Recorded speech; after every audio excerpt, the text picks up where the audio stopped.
For millennia, city builders have dreamt that with the right combination of streets and structures, they can create a place that brings humanity to a higher plane. In a sense, all city planners share this dream. But when planners envision a city that is radically different from every existing location, perhaps even a city that can't be built given current technologies or legal infrastructure, then we can call that city a utopia. For utopia, a term coined by Thomas More in 1516, literally means no place. Some have called Pienza, a city built by Pope Pius II, a Renaissance utopia.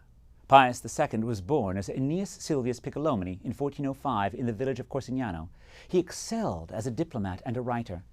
Unusually for a pope, he won fame for his erotic writing, and he was crowned as poet laureate by the Emperor Frederick III. In 1459, Pius II hired the Florentine sculptor and architect Bernardo Rossellino to rebuild the town of his birth. In place of a rustic village, there rose palaces, a town hall, a cathedral, all organized around a trapezoidal plaza. Geometric creativity is a hallmark of utopian cities. The city was infused with the spirit of classical revival that stirred through Italy in the 15th century. But remarkably, it also included Teutonic elements that Pius had admired during his time in Germany. While Pienza never became a major metropolis, it is a World Heritage Site and it remains a remarkably beautiful, if somewhat sleepy town. The horrors of the Industrial Revolution called forth social utopians such as Robert Owen, who tried to create a perfect mill community in New Lanark in Scotland. He later founded New Harmony in Indiana, one of the many short-lived utopian communities in 19th century America. Owen imagined a rectangular structure for his ideal town, with houses surrounding towers. New Harmony failed, but the dream of a better city persisted among the smokestacks of 19th century England. Ebenezer Howard was born in London, moved to Nebraska to farm, and then relocated to Chicago before finally returning to London, where he worked as a court reporter. Almost entirely self-taught, Howard produced his masterwork, Tomorrow, A Peaceful Path to Social Reform, in 1898. The book was republished 4 years later as Garden Cities of Tomorrow, and it remains the North Star of English town and country planning. Howard saw the failings of both town and country life and imagined a community that could include the best of both worlds. He designed a circular city of 1,000 acres and 30,000 inhabitants, surrounded by 5,000 acres of agricultural land. He envisioned 120-foot wide boulevards and gardens, a place that replaced smokestacks with trees. Garden City bears some resemblance to modern suburbs, but for Howard, of course, walking, not driving, would be the primary mode of transport. Howard's idea inspired the Letchworth and Welwyn garden cities in England and Forest Hills Gardens in New York. After World War II, Howard also provided inspiration for the new towns that were built to rehouse neighborhoods that had been bombed out during the Blitz. Charles-Édouard Généré, Le Corbusier, was another largely self-taught utopian. He began his remarkable architectural career building houses in Switzerland and moved to Paris in 1917, where he became as connected to the burgeoning modernist movement as Piccolomini and Rossellino were to Renaissance humanism. Le Corbusier co-founded a journal, L'Esprit Nouveau, and would become almost as well known for his writing as for his building.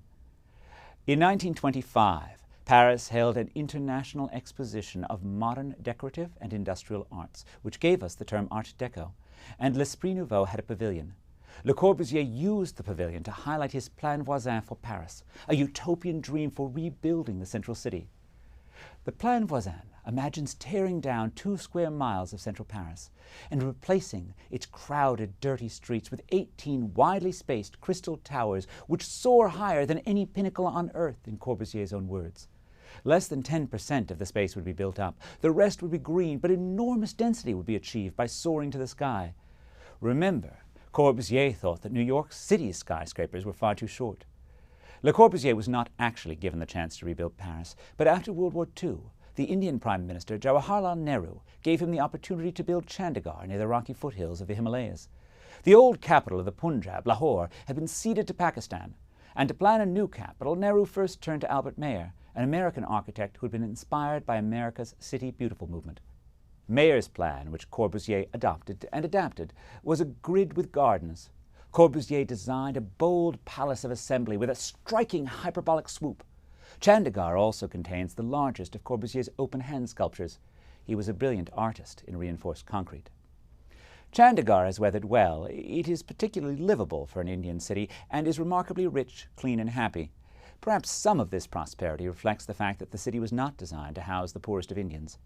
Nonetheless, if not a utopia, Chandigarh must be counted as one of the world's more successful attempts to build a city from scratch. Brasilia may be the world's most famous utopian city. Rio de Janeiro served as Brazil's capital for almost 200 years, but as early as 1827, plans were made to move the capital to the country's interior. Supposedly, St. John Bosco envisioned the futuristic city. More prosaically, the wealthy coffee magnates of Sao Paulo didn't particularly like the disproportionate power and influence wielded by the residents of Rio de Janeiro. And so, in 1956, Brazil's newly elected President Kubitschek began the process of constructing a new capital. The team of Julio Costa and Oscar Niemeyer planned the city and designed its most striking buildings. The core of Brasilia is an arc, mimicking the wings of a bird. Niemeyer designed a cathedral that resembles a spaceship and a spectacular National Congress building that echoes Le Corbusier. Not everyone loves Brasilia. The city's lack of street names can be confusing. More troublingly, the designers failed to make room for the thousands of poor Brazilians who would come to the capital and who now live in shantytowns on the outskirts of the city.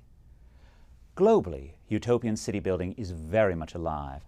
South Korea's Songdo was built on landfill by a private developer with dreams of ubiquitous technology and environmental sensitivity. Masdar City is an attempt to create a green utopia in Abu Dhabi. The economist Paul Romer's Charter City vision was meant to create a new legal and social infrastructure in countries mired in corruption. It too is a form of utopian thinking. Most cities accrete over time and are built around the human needs of their residents. Urban utopias are built quickly, based on the dreams of their architects. Sometimes those architects get it right, but in other cases we get architectural splendor, but not the structures that would really serve their residents. The world needs utopians, and I hope the architects and planners continue to dream. But it is important to remember that the real city is not concrete but humanity. Real architectural greatness is about building for ordinary people, not for international competitions.